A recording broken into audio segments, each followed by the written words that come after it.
습니다. 큰 빗소리가 있나이다. 큰 비가 내리는지라. 오늘 이런 제목으로 말씀을 강론하겠습니다. 큰 비가 내리는지라는 말씀은 큰 은혜가 임한다. 큰 부흥이 임한다. 문제 해결이 된다라는 깊은 뜻이 있음을 알고 이 말씀을 함께 상고하려고 합니다. 하나님께서 범죄한 이스라엘 백성들에게 큰 재앙을 내리셨습니다. 그 재앙은 바로 이스라엘 온 땅이 3년 6개월 동안에 가뭄이 찾아오게 한 것입니다. 가뭄이 몇 달도 아니고 1년도 아니고 자그마치 3년 6개월이나 계속됐습니다. 비가 오지 않으니까 가물어서 사람들이 농사를 할 수 없고 농사를 못하니 먹을 것이 없고 마실 물이 없었습니다. 그래서 당시 이스라엘 땅은 기근이 극심했다. 이렇게 말씀합니다. 오늘 본문 2절 말씀은 이렇게 말씀합니다. 엘리야가 아합에게 보이려고 가니 그때에 사마리아에 기근이 심하였더라. 기근이 어느 정도가 아니고 심했다. 이렇게 말씀을 합니다. 가뭄이 심각해 사람이나 가축이나 먹을 것이 없어 굶어 죽어 나아갔습니다. 그러나 하늘을 쳐다보고 또 쳐다봐도 구름 한 점 없고 비 올 기미는 전혀 보이지를 않습니다. 그런데 이런 상황에서 어느 누구도 감히 비 온다, 비 올 기다 누가 말할 수 있겠습니까? 그런데 오늘 성경에 보면 엘리야 선지자가 비가 올 것이다. 비가 올 것이다. 그런데 그 비는 큰 비소리다. 일반 친구나 옆에 있는 사람에게 주고받은 얘기가 아니고 왕에게, 아합 왕에게 이렇게 고했습니다. 오늘 본문의 내용이 바로 그 내용입니다. 41절 같이 시작. 엘리야가 아합에게 이르되 올라가서 먹고 마시소서 큰 비소리가 있나이다. 엘리야가 아합에게 이르되 올라가서 먹고 마시고 하시기를 바랍니다. 이유인저 이제 큰 비소리가 있습니다. 코로나19가 터지고 교회에 대한 들려오는 소리들은 절망적인 소리입니다. 주일학교가 전멸했다느니, 교회 출석이 반토막이 났다느니, 교회마다 3분의 2가 줄었다느니 말들이 많이 들려옵니다. 코로나 이후 한국 교회에 대한 미래를 전망하는 전문가들은 한마디로 캄캄하다, 어둡다 라는 것입니다. 어떤 사람은 코로나19로 인해 한국 교회가 심각한 타격을 받은 것이 사실이다. 벌써 반토막이 나서 아우성들이다는 것입니다. 앞으로 이 환경을 어떻게 견뎌야 될는지 걱정하는 이들도 적지 않습니다. 이런 상황에서 어느 누구도 한국 교회 부흥을 말할 사람이 없었습니다. 아니, 말할 수 있는 환경도 아닙니다. 상황을 보면 부흥을 말할 수 있는 상황이 분명히 아님이 맞습니다. 어쩌면 지금이 한국 교회가 여러분 회복할 수 있는 절호의 기회일지도 모른다. 저는 이런 희망의 말씀을 드리고자 합니다. 사방에서 교회를 비방하고 전도의 문이 꽝꽝 닫히는 소리가 요란한데 무슨 소리냐라고 말씀하실 분이 없지 않을 것입니다. 가슴 아프게 인정할 수밖에 없는 사실은 한국 교회, 한국 개신교가 만신창이 됐습니다. 동네 북이라는 사실입니다. 그야말로 교회는 혐오 대상이 되고 말았습니다. 양심이 살아있다면 고개를 들 수 없고 내가 잘났다고 할 수 없는 지경이 오늘의 지경입니다. 지난날 뒤돌아보면 한국 교회는 이것이 복이다. 우리는 그동안 자랑할 게 너무도 많았습니다.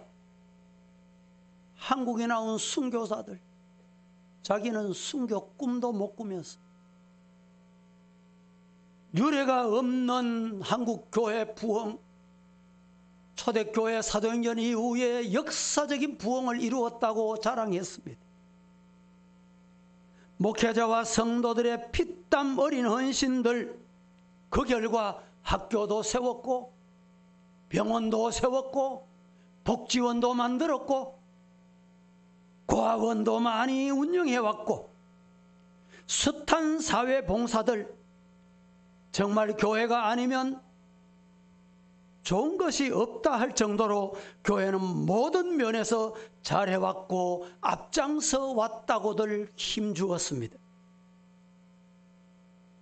덩달아 교회는 나도 교인이다. 어깨에 힘이 들어갑니다. 소리가 달라집니다. 영향력이 컸습니다. 세상 무서운 줄 몰랐습니다. 그러나 지금은 어떻습니까? 지금은 완전히 반대가 되고 말았습니다. 자랑할 게 없습니다. 고개를 숙여야 하고 침뱉음을 당해야 하고 욕을 먹어야 하는 시대가 되었습니다. 이런 상황에서 교회는 늘 제자리를 찾으려고 애를 썼습니다. 회개하고 돌이키고 다시 처음으로 돌아가는 운동을 펼쳐본 경험도 있습니다. 이런저런 이유로 교회가 핍박을 받을 때 깨끗해야지, 교회가 건강해야지 외쳐왔습니다. 모든 교회도 그렇게 동의해왔습니다. 비판을 받고 욕을 얻어먹으면서 진짜 신앙이 있는 사람들은 울고 또 울며 주님 앞에 매달렸습니다. 울면 산다. 울면 산다. 내가 죄인이다. 깨달으면 희망이 있고 소망이 있습니다. 코로나는 우리가 쌓아온 바벨탑을 한순간에 무너뜨려 버렸습니다. 화려한 건물도 코로나 앞에 아무 쓸데 없어졌습니다. 화려하기 거지없는 봉사자들의 그 스펙도 종이 조각에 지나지 않습니다. 우리의 이름을 내고 우리의 것을 자랑하는 모든 바벨탑은 산산조각이 나고 무너져 내리고 만 것입니다. 보여주고 자랑하기 좋아하던 모든 것들 남아있는 게 없습니다. 껍데기는 아무 힘도 못 쓰는 시대에 와버렸습니다. 이제야말로 진짜 실력이 필요한 시대입니다. 교회가 진짜 실력을 보여줄 때가 된 것입니다. 묻습니다. 교회 실력이 뭘까요? 교회 실력이 어디 있을까요? 교회의 실력은 오직 예수 그리스도입니다. 예수 그리스도가 살아 움직이는 교회가 실력이 있는 교회입니다. 예수 그리스도의 이름이 나타나는 교회가 진짜 교회입니다. 예수 그리스도를 높이는 교회, 예수 그리스도만 보이는 교회, 예수 그리스도가 머리인 교회가 진짜 교회입니다. 절망했던 자들이 소망을 얻고 우울했던 사람들이 예수 그리스도가 머리 대신 교회에 찾아와서 웃음을 얻고, 사는 목적을 상실했던 사람들이 예수 그리스도를 만나 삶의 방향을 찾게 됩니다. 자신의 존재를 저주했던 사람들이 자신의 존재에, 자신의 살아있음에 감사하는 사람으로 바뀌는 것입니다. 또 다른 나, 이웃을 내 몸같이 사랑하라. 그것이 또 다른 나예요. 또 다른 나인 이웃을 살려내는 교회가 진짜 교회입니다.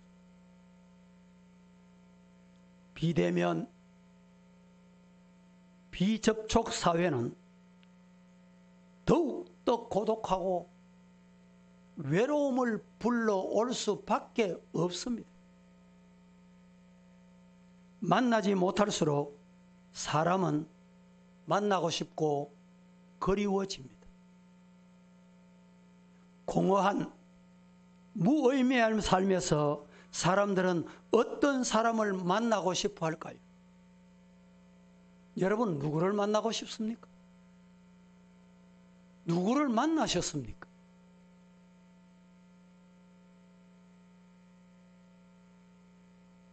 오늘 시대는, 21세기는 영적 시대다, 이렇게 말씀드리고 싶습니다. 21세기는 영적 시대, 영성 시대다는 말입니다. 이 영성 시대가 이미 왔습니다. 사람은 감성, 그리고 영성을 가지고 있어야 사람다워집니다.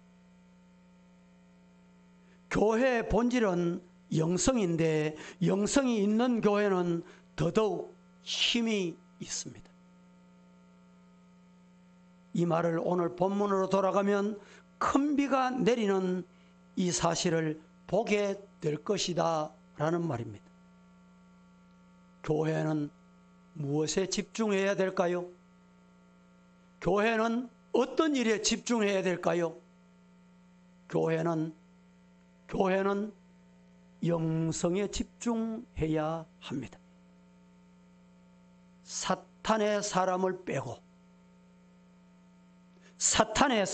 빼고 예수를 싫어하는 사람은 없습니다. 잘 들으세요. 지금 교회를 향해 하는 말이 어떤 말인지 아십니까? 예수는 좋은데 교회 다니는 너희들이 싫어. 오늘 시대가 이런 시대입니다. 그러니 예수 같은 사람들이 있는 교회라면 그 교회는 어떨까요? 부흥합니다. 사이버 시대니 오늘 이 시대는 시공간이 초월되는 시대입니다. 사이버 시대에 진정 예수님과 성경 말씀, 우리의 관심이기를 예수님 이름으로 축복합니다. 홀로 사는 족속들이 많은 시대가 오늘의 시대입니다. 독신자가 더욱더 늘어나는 시대입니다. 1인 가정이 급증해 가고 있습니다. 독거노인은 기하급수적으로 늘어나고 있습니다. 외롭고 그 허무한 인생의 바다에서 그들이 찾는 한 줄기는 뭘까요? 바로 빛을 찾습니다. 이 고독이나 외로운 인생이란 도대체 뭘까? 인생에게 찾아오는 죽음은 도대체 뭘까? 지금 내가 산다고 발부둥하는데 산다는 것이 도대체 뭘까? 라고 하는 질문에 꼬리에 꼬리를 물고 있습니다. 이 질문에 대한 확고한 웃음을 머금은 답변을 가진 사람은 오아시스처럼 대접받게 될 것입니다. 섬기는 일이 교회 사명이요 성도의 사명이라면 이보다 더 좋은 일이 어디 있을까요? 섬길 수 있는 힘이 있는 사람, 영적인 실체를 아는 사람, 삶과 죽음의 과정을 웃으며 말할 수 있는 사람은 분명 존경받을 사람, 환영받을 사람임이 분명합니다. 여러분, 저와 여러분의 관심은 어디에 있습니까? 우리의 관심은 어디에 있어야 할까요? 따라해 보십시다. 살아계신 하나님의 말씀에 관심이 있다. 맞습니까? 예. 살아계시는 하나님의 말씀에 우리의 관심이 있기를 주님 이름으로 축복합니다. 오늘 우리 주변에 가짜뉴스, 매스미디어의 사탄적 행위, 보지 말아야 할 잘못된 말세적 정보, 넘쳐나는 오락, 쏟아지는 정보 속에서 삶의 향기란 어디에도 찾아볼 수가 없습니다. 이런 때 생수 같은 영적인 답변을 줄 수 있는 곳이 어디일까요? 따라하십시다. 하나님의 말씀에 있다. 믿으시기를 축복합니다. 교회가 얼마나 많습니까? 신학교가 얼마나 많습니까? 하지만 그보다 빼어난 콘텐츠의 유튜버가 더 큰 영향력을 발휘하는 시대가 아닙니까? 주일 예배, 주님이 세우신 주의 종의 기도와 말씀에서 양약이 되는 설교보다 가짜 유튜버의 현혹이 되는 오늘의 시대다, 이 말입니다.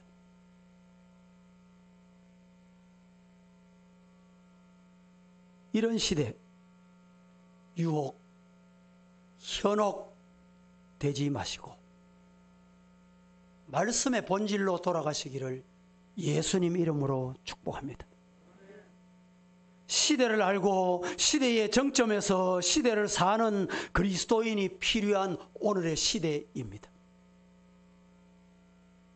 예수님 같은 향기를 드러내고 예수님 같은 목소리를 내는 성도가 필요한 시대가 바로 오늘의 시대입니다. 사도행전 교회를 한번 보세요. 사도행전 교회가 어떤 교회였습니까? 초대교회가 어떤 교회였습니까? 건물도 없었습니다. 목사도 장로도 재직회도 없었습니다. 많이 배운 사람도 없었습니다. 말 잘하는 사람도 없었습니다. 기도하고 예배 드리고 나면 핍박과 환난이 그들을 기다리고 있는 초대교회였습니다. 오늘날 같이 신학교도 없었습니다. 그러나 그들이 있는 곳에, 그들이 가는 곳에 한 가지 기억해야 될 게 있습니다. 그들이 있는 곳에 성령이 계셨고, 그들이 가는 곳에 성령이 가셨고, 그들이 있는 곳에 예수님이 계셨습니다.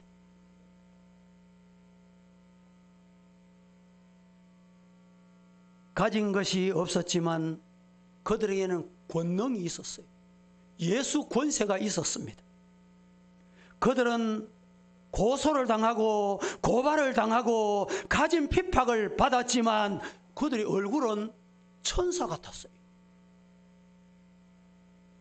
돌에 맞아 죽으면서도 죽이는 이들을 하나님, 저들이 알지 못하여 그렇습니다, 용서해 주옵소서. 오히려 그들을 축복했습니다.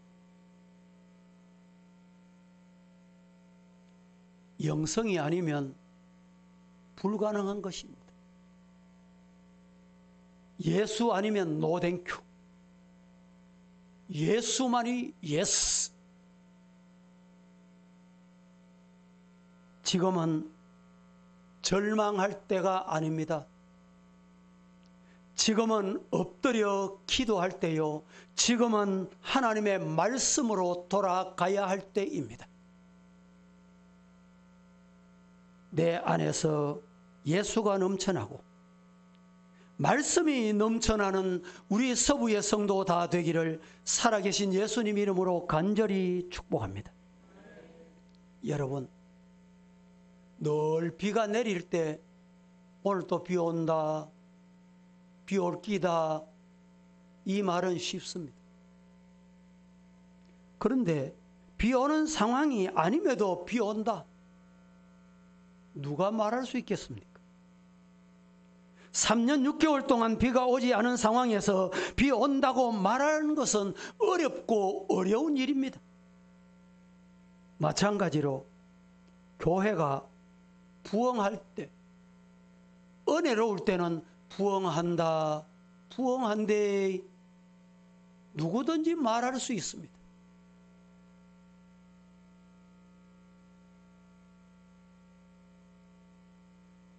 그러나 부흥의 기미가 전혀 보이지 않을 때, 3년 6개월 동안에 가뭄같이 영적으로 메말라 있을 때 부흥한다, 감히 누가 이렇게 말할 수 있어요?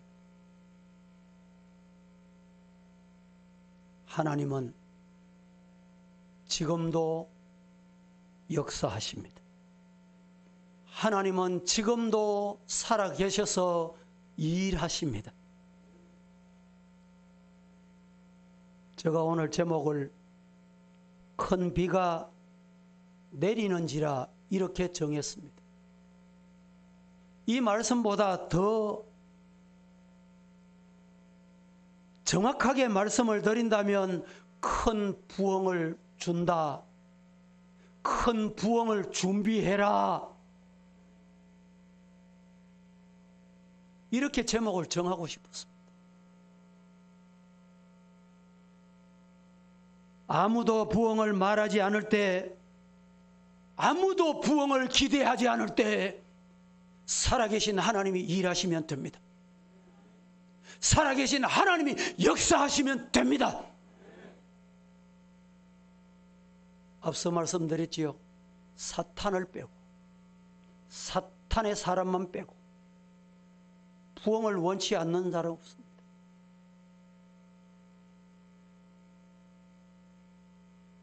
부흥을 위해서 오늘 본문의 3가지 내용만 제가 소개해 드리고자 합니다.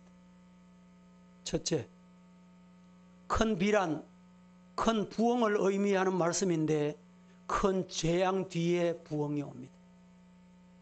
큰 비라는 말은 큰 부흥을 의미하는데 여러분, 이 큰 부흥이 언제 오느냐?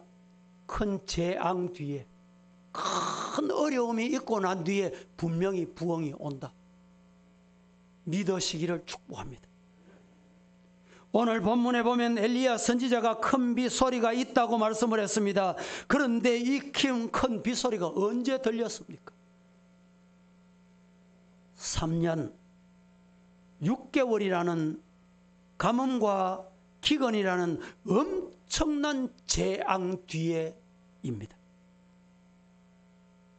코로나19는 전 세계적인 대재앙이면서 국가적인 대재앙이기도 합니다. 전 세계적으로 코로나19 어제 현재 통계로 3,276만 명이 넘었습니다. 사망자가 자그마치 99만 100만 명에 도달했습니다. 우리나라 코로나19로 확진된 사람이 23,500명이 넘었습니다. 어제 사망자 숫자가 399명. 이런 세계적인 전염병 사태는 전례 없는 초유의 일입니다. 지난 금요 기도 때도 제가 말씀드렸지만 동독과 서독이 이 전쟁을 할 때 이런 전염병이 함께 돌았어요. 그 전염병이 흑사병이라는 병이었습니다. 우리나라도 1900년 전후해서 콜레라 얼마나 극심했습니까? 많은 사람이 죽어나갔습니다. 기억하십시다. 하나님께서, 살아계신 하나님께서 세계적인 대재앙인 코로나19를 유행하게 하셨다면 또한 얼마든지 하나님은 중단하게 하실 수 있고 세계적인 큰 부흥을 주실 수 있습니다. 믿어집니까? 믿으시기를 축복합니다. 믿는 자가 복이 있습니다. 그래서 저와 여러분이 큰 부흥을 준비할 때다 이 말입니다. 성경은 이렇게 말씀합니다. 욥기 5장 18절. 이 말씀은 같은 음성으로 한번 합독해 보고 싶습니다. 다 같이 시작. 하나님은 아프게 하시다가 싸매시며 상하게 하시다가 그의 손으로 고치시나니. 제가 바꾸고 읽어볼까요? 코로나19로 아프게 하시다가 싸매시며 코로나19로 상하게 하시다가 그의 손으로 어떻게 하시오? 고치실 수 있으신 분이 바로 저와 여러분 믿는 하나님이시다. 큰 비, 큰 은혜는 큰 재앙, 큰 가뭄 뒤에 온다. 믿으시기를 예수님 이름으로 축복합니다. 두 번째, 큰 부흥은 인간이 어떻게 할 수 없을 때 옵니다. 내가 하면 부흥돼. 아닙니다. 큰 부흥은 인간이 어떻게 할 수 없을 때 하나님이 주시는 거예요. 여러분, 큰 비를 내리는 것은 인간의 권한 밖입니다. 큰 비를 내리는데 인간이 할 수 있는 것은 아무것도 없습니다. 아무리 권세를 가진 아합 왕이라도 큰 비를 내리게 할 수 없었습니다. 큰 비는 오직 하나님만 하실 수 있다. 시작. 예, 맞습니다. 그렇습니다. 큰 비는 오직 하나님만 하실 수 있습니다. 여러분, 우리 인간이 아무것도 할 수 없을 때, 그때 바로 하나님이 일하실 때이구나. 하나님께 돌려드려. 하나님께 맡겨드려. 내가 부둥켜 안고 내가 한다. 아닙니다. 그럴수록 안 됩니다. 그럴수록 막힙니다.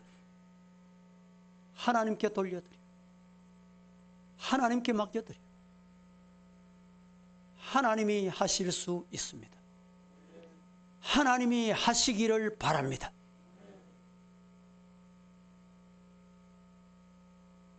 성경 역사에 보면 그것을 증명해 줍니다. 하나님께서 이스라엘 백성들을 430년 종살이 할 때 모세야 네가 출애굽시켜라. 예, 나는 입이 뻣뻣한데요. 그래도 네가 해라. 바로에 갔습니다. 바로에 갔더니 바로 앞에 갔더니 바로가 마음이 강팍하더라. 하나님도 이상하시지 않습니까? 모세에게 출애굽시켜라. 바로에게 허락해달라고 하니까 바로 마음이 강팍해서 안 돼. 뭘 보여줍니까? 내가 하면 안 된다. 하나님이 하시게 해야 된다.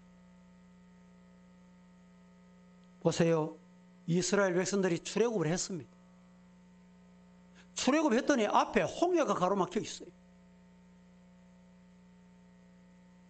뒤에는 애굽 군대가 추격해 옵니다.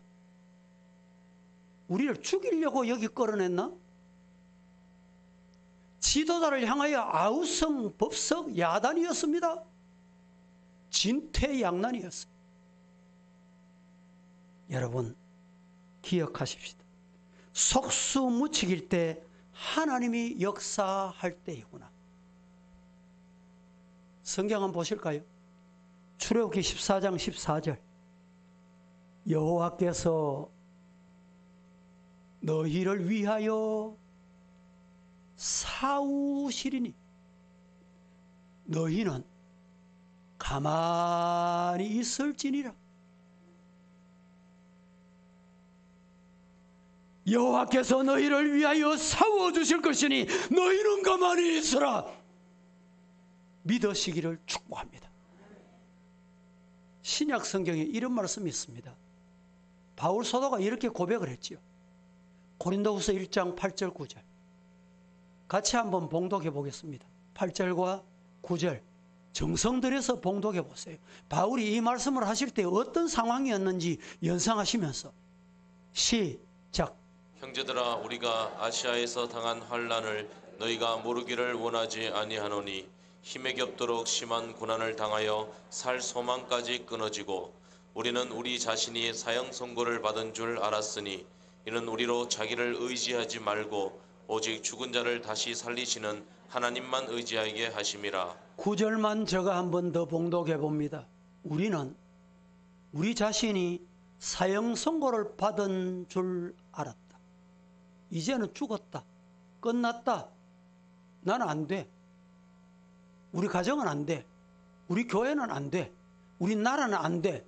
사형 선고 받은 줄 알았다. 이는 우리로 자기를 의지하지 말고 그렇게 환경을 주신 이유가 뭐냐? 우리로 자기를 의지하지 말고 오직 죽은 자를 다시 살리시는 하나님만 의지해라. 믿으시기를 축복합니다. 하나님만 의지하기를 예수님 이름으로 축복합니다. 그렇습니다. 인간의 끝이 바로 하나님의 시작이다. 시작. 그렇습니다. 인간의 끝이, 인간의 바닥이 하나님이 올라오게 하시는 시작이에요. 로이드 존슨 목사님 부흥이라는 책은 성도들 중에 한 번 정도는 보았을 법한 책입니다. 로이드 존슨 목사님의 부흥이라는 책이 많이 번역이 돼서 우리나라도 많이 알려져 있습니다. 로이드 존슨 목사님은 이런 말을 그 책에 했어요. 기독교 역사 가운데 교회의 부흥이 주어졌던 때는, 잘 들으세요. 교회의 부흥이 주어졌던 때는 교회가 엄청나게 메마르고 죽어 있고 무감각하며 생명이 없는 시기 뒤에 왔다. 부흥이 오는 시기를 말하고 있습니다. 여러분, 죄송합니다. 한국 교회는 기도가 죽었습니다. 성도들 살만하고 먹을만하고 입을만하니까 기도가 죽었습니다. 기도가 죽으니까 교회 생명, 활력도, 능력도, 하나님의 기적도 경험할 수가 없어요. 그런데 거기에다 코로나19가 와서 엎친 데 덮친 격이 된 것입니다. 그러니 지금이야말로 하나님께서 일하실 때입니다. 그래서 큰 부흥을 주실 줄로 저는 확신합니다. 시편 46편 10절 말씀은 이렇게 말씀합니다. 시작. 이르시기를 너희는 가만히 있어 내가 하나님됨을 알지어다. 내가 문 나라 중에서 높임을 받으리라. 내가 세계 중에서 높임을 받으리라 하시도다. 너희는 가만히 있어 내가 하나님됨을 알지어다.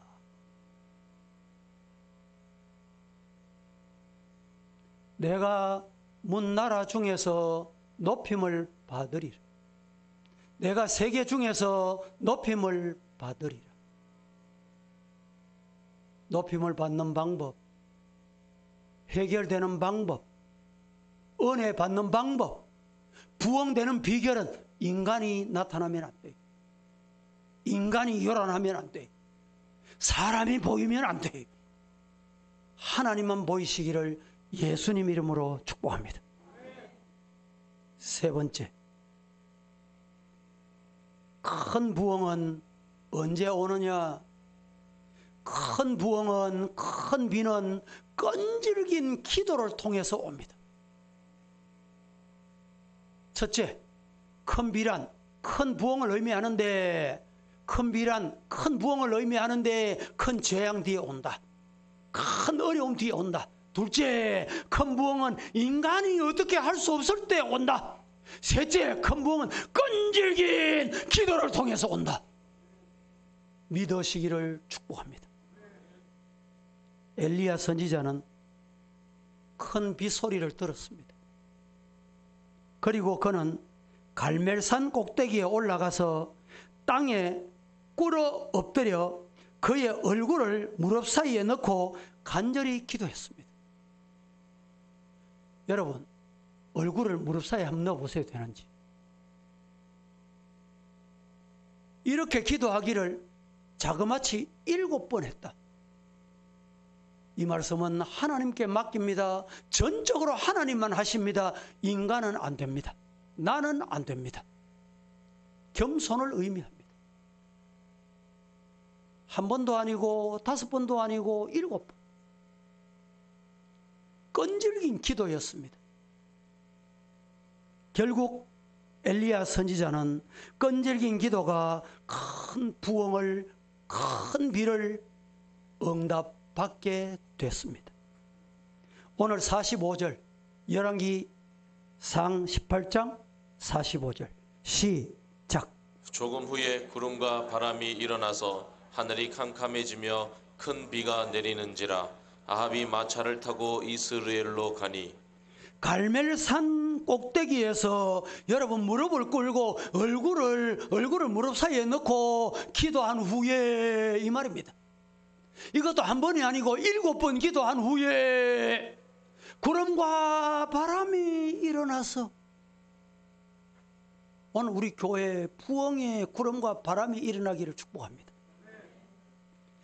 구름과 바람이 일어나서 하늘이 캄캄해지더니 큰 비가 내리게 된지라. 이런 은혜의 자리에 성도들이 되기를 예수님 이름으로 축복합니다. 성도 여러분, 그러면 누가 큰 부흥을 오게 할 수 있습니까? 부흥을 주시도록 끈질기게 기도하는 엘리야가 있어야 합니다. 여러분, 우리 교회 끈질기게 기도한 엘리야가, 목사인 저가, 성도들 여러분이 되기를 예수님 이름으로 축복합니다. 이번 주간에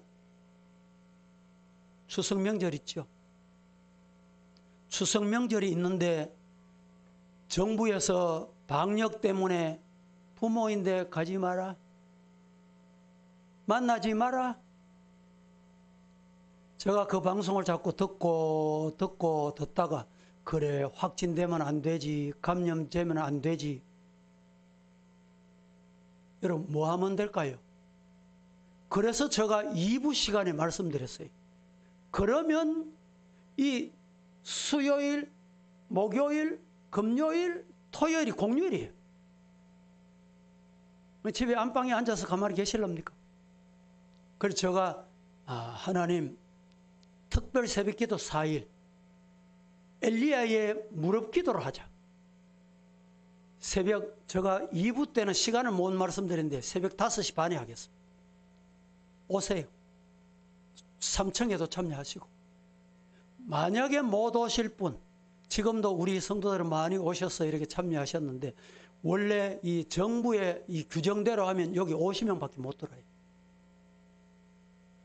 못 오시는 분들은 집에서 유튜버로 실황 중계를 하겠습니다. 5시 30분에. 얼마나 들어와서 예배를 드리는지 유튜브에 숫자가 다 나와요. 따라하십시다. 하나님, 갈멜산 꼭대기에 엘리야가 되겠습니다. 갈멜산 꼭대기에 올라가서 여러분 무릎을 꿇고 얼굴을 무릎 사이에 넣고 기도한 엘리야의 기도가 큰 비를 주더라.